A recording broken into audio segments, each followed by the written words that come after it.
Hey everybody, this is Joseph Oakley of Stokely Films. I'm the co-writer, the director, and the creator of the new slasher sensation Specimen 6, which is incredible. It's amazing. It is fantastic. It is on Vimeo on demand right now for rent and to buy. And this is our podcast, our little show here. Mariana, what show is this?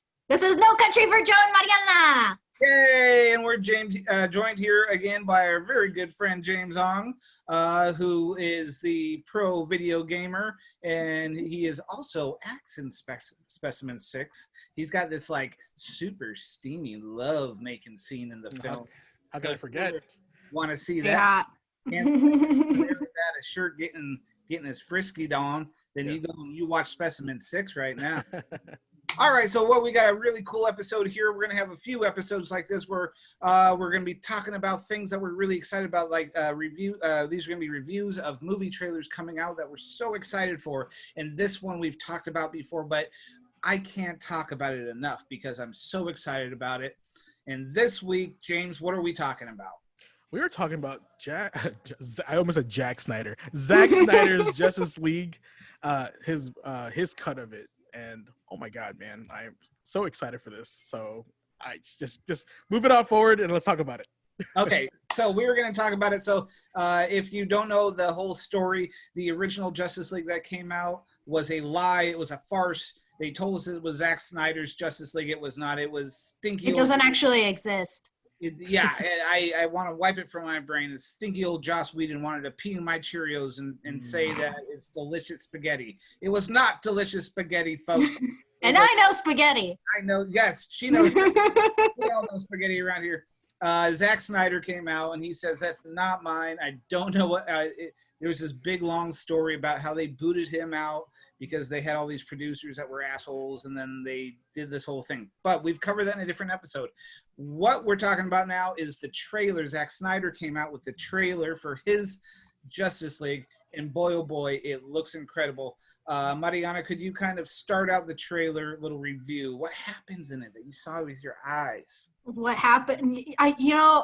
I don't want to explain what happened in it. Someone else is going to have to explain what happened in it because I was so confused by the music.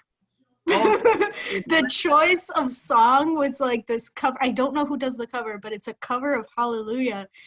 And Hallelujah is already a slow song, and it was so slow and moved so like molasses, but not in a bad way. Like it's kind of like that slow trudge that we've had waiting for the Snyder Cut. It's kind of like it feels, I can feel that song in my soul while watching this trailer. I think it was very apt to have Leonard Cohen's Hallelujah in this because it is kind of this bittersweet sort of beautiful song, and this trailer delivers on all the dreams of the fans that have been wanting to see this movie. We went and saw the other Justice League in the theater, and I'll tell you, I felt like I got kicked in the balls within the first 2 minutes because of the blurry mouth Superman, and right off the bat I knew this isn't Zack Snyder. I don't know what this is. There's no way he would have done this. I'm not even a great Zack Snyder fan, but I am a Zack Snyder DC superhero fan from Man of Steel and Batman vs. Superman. So the trailer starts out right off the bat with the big baddie that was supposed to be in the original, and that's Darkseid. And so Darkseid looked big. He looks incredible. And the thing about having Darkseid in this is he plays a huge role in this, from my understanding, that Zack Snyder said, and that they completely cut him out of the other version. It's kind of saying like 2 fingers to you, Joss Whedon, and all those other producers, because this was supposed to be something great, and you try to erase us, but you couldn't do it. Now here we go. We got Darkseid coming in strong, and that's big stuff. James, could you talk a little bit more about some more of the trailer? Yeah, actually, matter of fact, I'm pretty sure a majority of that trailer was like new footage I've never seen before. All new. And the part that was really jarring to me was that they were story elements. Yeah. Right? They weren't like just like action scenes that they cut and to move things along. It was like, I think that's kind of important to know that, because like otherwise the movie doesn't feel right. And I think that's a lot of the, oh man, there's just so much. But there's some stuff with the Flash in there, like having with more character development. The stuff with Darkseid was really cool because I knew that he was cut from the beginning. And there was more exposure and I guess more detail on the current bad guy that they had in the regular cut, right? Yeah. So the original design of Steppenwolf is here now, not that kind of clunky looking one that we got in the first Justice League. Right. Yeah, he looks more like galactic in this one, right? So it was really awesome. And I think a lot of the stuff that that they had in there was like there was more Clark in there, and there was more. We miss Superman. There's more. We need to bond together for this. I think my favorite part, to be honest with you, because I can talk about it all day and all night, is Batman saying like, yeah, he's fought others before, but not us together, united. That was like super deep, and like that was like super cut, and I was like, that's kind of important, in a movie like this because it adds emotion to that. So, but yeah, that's kind of like some of the stuff I noticed. And a big thing that I noticed was there was more Cyborg to his story elements because originally, as Zack Snyder said, he was the heart of the film. With the theatrical, he was almost cut out like 90% of what he was supposed to be, and his story and his background was cut out, and now they're putting him back in there, and he's going to be the glue and the heart of this. And so it was really cool to see that. And I know the actor Ray Fisher was really bummed, like beyond bummed, that he got cut out of the first one. Yeah. And he's been kind of the really vocal guy about saying we got shit on, things got really bad, and I'm tired of being quiet about it. I don't care what happens.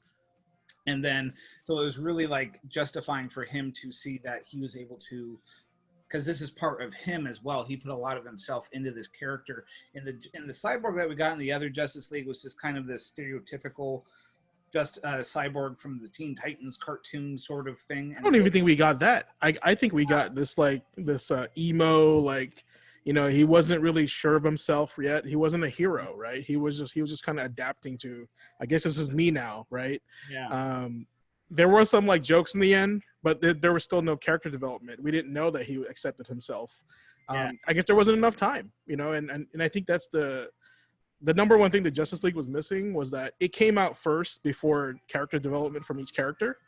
And so I think we got spoiled with Marvel the way they distributed their story, and this movie just didn't have a chance. We needed a different way to kind of absorb that information, and the cut that we got in the beginning wasn't enough. Like clearly, there's a bunch of story elements we just didn't know about, right?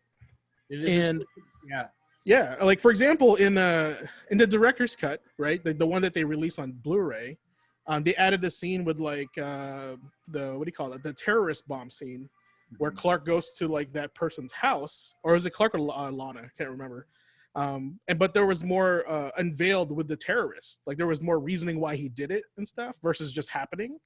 And I feel like, and I was watching that scene, and I was like, I feel like that's super important to the idea of why that happened, right? Because now the scene matters more, right? Versus it just happens.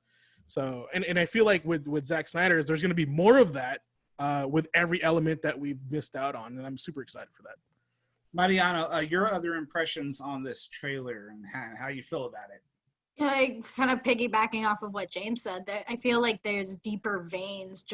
Even in the trailer alone, you can see that like that deeper dive into even each character, even though we have some that are already developed, like Batman and Superman and Wonder Woman, we kind of get a better understanding of how those different characters really should be working together and how they're broken pieces when they're apart, and it feels like even just in this trailer with the sepia like filter on it, the music, you already have that sense of like, the cut that we got was so lighthearted and it doesn't feel very DC. It's more the Marvel style, right? So with this one, even just in the trailer, you can tell that this is a darker story, that this is, and not just dark, but like melancholy in a sense, there's a unification within the Justice League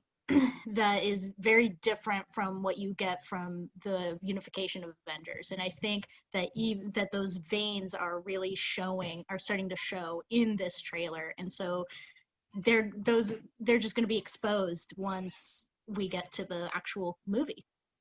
And I can't wait. It's going to be 4.5 hours of amazing deliciousness. I'm going to sit there. I'll probably put on some Depends so I don't have to run to the bathroom. What's the longest movie you've ever watched?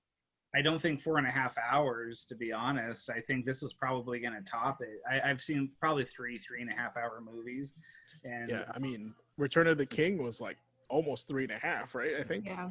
And Cleopatra was about 4 hours. Yeah. Like the old Cleopatra movie with Elizabeth Taylor in it. But yeah, 4.5 hours. But this is gonna like capture everyone's attention fully. What's really weird to me is that, you know, with Marvel Avengers, right? They did like part 1 and then part 2, Endgame, and then Infinity War. They could have done that with this one easily, right? Well, I think originally it was supposed to be broken into 2 movies. Okay, that would make more sense at that point. So long, but now that they're like, well, this is your one shot, so put it out. And I think like if we had both in detail, that would be definitely, it would make much more sense, right, with what's happening. I just, like I said, I felt like I missed out on a lot of stuff when I watched it in the theater the first time. I was just like you, Joe. I was like, what is that over his lip? You know, I was like, what, this is whack. And it's like the first like 10 minutes, you know? Oh yeah, it's right off the bat. So when I watch it, I got excited regardless of what people were saying before the Justice League came out. And I was like, okay, well, you know, because I didn't know all the facts back then. I was like, I'm so excited. The trailer looks amazing. I watched the trailer 20 times, probably more before I went and saw it. And then that first 5 minutes, I was like, I just had this instinctual feeling in my gut and my soul, like, oh, this is gonna be bad. This is gonna hurt my heart in a really bad way watching this film. I think for me, when I watched that trailer, I was excited to see my characters alive and well. I was actually super excited to just see them together and interact with each other, right? Like that was the cool thing. The part where I was like, uh-oh, right? I was concerned is that the direction of the movie felt a little bit confusing, because I think, one, there was too many characters to kind of cover at the same time within that 2 hours or whatever, how long it was. And, well, you know, like, is this a funny movie? Is this a sad movie? You know, and that was the trailer. Then I watched the movie, and the first part was pretty dark, right? Superman's dead. He's coming back, right? And so there's the death theme to that. But then, like, the later half, they started, like, cracking, like, Marvel, like, heart-lighted jokes. And I was like, oh, I get what they're doing. And I heard that Joss Whedon was, like, producing or helped producing the movie. And I was like, that's Joss Whedon right there. That's not Zack Snyder, right? So he wrote, like, 90%. Well, I wouldn't even say, because he took a little bit of this and that of Zack Snyder stuff and then rewrote an entire thing. And then gotcha. Reshot the film. So that is a Joss Whedon mishmash. Yeah, and you could tell, too, if you watch it carefully, you can see where it changes tone. Yeah. And in the end, it's too late, because it's like, dude, it's the climax of the movie. Why are you changing your tone? You know, it actually should be darker. It should be scarier, you know, if anything. And that was like my big thing about that is, like, you know, the other movies, the tones were clearly evident. You know, there's a style to the movies. This one, how it was conflicting within itself. So, you know, James, I would go even further. I would say that you don't even really have to look very deeply at the movie to notice that. Like, I'm a big Marvel fan. I don't know if you notice, but I also enjoy DC, and there's a reason why you enjoy the things you enjoy, right? This was not DC. Like, I went in expecting DC, and this was not that classic, like, darker, more melancholy story. And not to say that there aren't times in the comics and in the movies where the comic relief isn't warranted. It's just a drier kind of comedy. Whereas, yeah, Joss Whedon, I'm sorry. Well, it felt forced. Great job with Avengers and stuff, but you need to keep your grubby hands out of DC. That's what I mean. It felt unnecessary. It felt forced. It was like they found out that this movie was like, this is not the tone we want, and then they immediately try to change direction with it, and it was like black and white. And I was like, hey man, what are you doing right now? You know, you can tell where it happens. my big thing with Justice League, guys, is I'm a big Superman fan. Joe, you know that. Superman stands for hope. His symbol stands for hope, right? Steppenwolf, Darkseid, is the eater of hope. That's it. And Superman was the only thing that can really step up to Darkseid. Even the comic books, he's like equal with him, right? And so the whole point of this was like, it's supposed to be dreary. Like Superman needs to come back. If anything, Batman is like his best friend, but also his rival, right? And so there's a lot of these elements that were missed because, like I said, there wasn't enough time to grow that. But these are like comic book 101 relationships between all these characters, and they failed to kind of show that on the movie screen. And I think that's why a lot of people hated it. And I think, hey, people that don't know about Justice League or Superman, they'll take whatever they'll take, right? They don't understand it. Like, for example, I was in the theater and they're like, what's Wonder Woman's power? We don't get it. They've never seen a Wonder Woman movie or anything, right? And so people that are, the fans that are comic book fans, they want to see that stuff, because that's their reference point. Moviegoers don't have a reference point with this kind of movies, but comic fans do. So they need at least to try to put that in there because that's kind of what the roots are for these characters. That's super important. But in the end, isn't that why this movie ended up happening? Is because they're trying to now comic books are cool, right? Mm-hmm. I used to get eggs thrown at me for reading anything. I throw eggs at her because it's just but isn't that the whole reason that they made this movie? It's like they wanted to pander to they knew they had to pander to the lowest common denominator, and not to say like if you don't like comics, stay out of this movie. No, but like what I'm saying is they created this like this. I don't know, this terrible, I don't want to say terrible, but like they created this thing that feeds the masses, but really should be nourishing, the fans that already exist. And I agree with you there. 100%. This is why that exists. The issue is, like I said, there's not enough time, right? So like Marvel had the benefit and the privilege of growing your character and your love for each character with their own perspective movies. Right? So some people hate Thor, some people love Iron Man, same person loves Iron Man, hates Thor, thinks the Thor movies suck, but the Iron Man movies are awesome, right? So if you start off with the Avengers, you're like, okay, who are these people, right? I don't know what their origins are, so you don't have enough investment in them. So you only have X amount of time to say, I like that guy. And the only thing that you have is like 2 hours of character development to make that decision for you. But sometimes that's just not enough. Marvel had that opportunity to make, 8 years, right? To help you grow and get yourself attached to these characters. And at the end of it, you're like, oh my God, they're actually going to meet up together. That's super exciting. This had the opposite effect because you're like, okay, well, moviegoers going to be like, all right, I know Batman, I know Superman. Who the hell's Aquaman? Who's Cyborg? I know the Flash kind of, right? Okay, so, but Jason Momoa was Aquaman, so like the entire female fan base there anyway. It didn't matter what superhero for sure. He was and he's definitely eye candy, and I'm actually glad that they casted him. That he's actually perfect. And he's an islander. That's why not? He spends a lot of time in the water. But the thing is, what I'm getting at is when people are reviewing these movies, Justice League never had a chance to have that opportunity for their characters to be loved by moviegoers before watching this movie, right? And that's where I was like, I don't know, DC, I don't think this is a good move because they were doing it backwards. Yeah. They were going to gauge every movie that they're going to make from this movie, right? So they're creating Aquaman and Wonder Woman. Wonder Woman's a great film, by the way. I actually like Wonder Woman a lot. Yeah, I like it too. Yeah, and so Aquaman, I haven't seen yet. The Batman movies with Ben Affleck. Oof, man, I don't know what was happening with that one. I actually like Man of Steel, right? That's a big one for me, but man, the Batman v Superman had some issues, and I don't know what it was. But I liked it. You liked it? You and I need to talk about that. Yeah, we'll do another episode of this where we talk about that. I have the Ultimate Edition. It has issues, I'll give you that, but it has a lot of great things about it. Mariana, could you please tell me, in anticipation to Justice League, if you were drinking something and you're like wringing your hands and you're shaking all over the place and you're like, I can't wait for Justice League, I can't wait for Justice League, and in between the times that you're screaming, I want to get juicy over Aquaman, what would you... Why automatically Aquaman? You just brought it up. So, No, I'm just saying. Okay, but like objectively, come on. Okay. I want to get juicy over Aquaman. But if I did have to choose one of them, it would definitely be Wonder Woman. Just saying.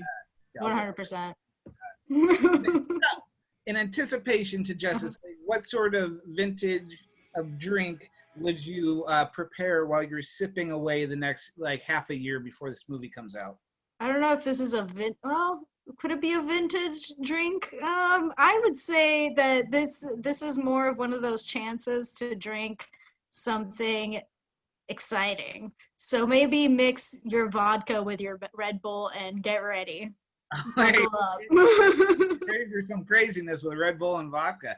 I like that. All right, everybody. Well, thank you for joining us again for another episode of Mariana. What is this? No Country for Joe and Mariana. Yes, and thank you, James, for joining us. And this was a really fun one, and we will see you soon. We got lots of cool content coming up. Please subscribe, and we'll see you soon.